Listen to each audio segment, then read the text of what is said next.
আসসালামু আলাইকুম স্যার। ওয়ালাইকুম আসসালাম। জি স্যার, আমি 18 নম্বর সেক্টরে আছি, চলে আসেন। আচ্ছা আচ্ছা, আমরা আসতেছি। আইন।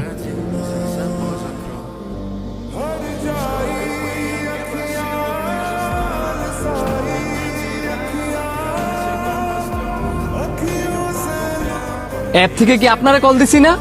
জি স্যার, আমাকেই কল দিছিলেন। স্যার উঠেন।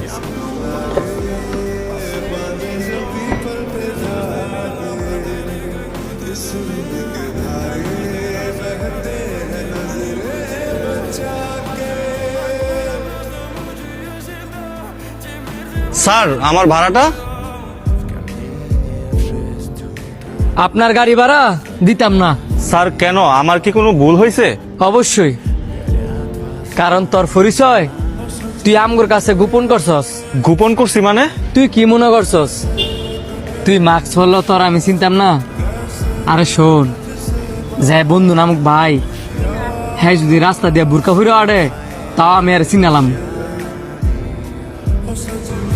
আসলে তো বন্ধু, আমি গাড়ির ড্রাইভার। তোরা কি না কি মনে করস, সে কারণে আমি আমার পরিচয়টা দিতে চাই নাই।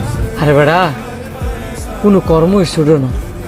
আর তুই এসেছিস আমাদের বন্ধু। তুই অটো চালাস না রিক্সা চালাস না রাজমিস্ত্রি কাজ করস, এগুলা যাচাই বাছাই কইরা কখনো বন্ধুত্ব হয় না। এই পৃথিবীতে কোনো কর্মই ছোট না।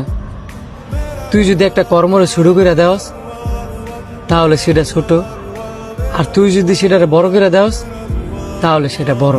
কর্মেই মানুষের পরিচয়। তুই তার অন্য কিছু করস না। একটা কথা মনে রাখবি, কর্মেই ধর্ম।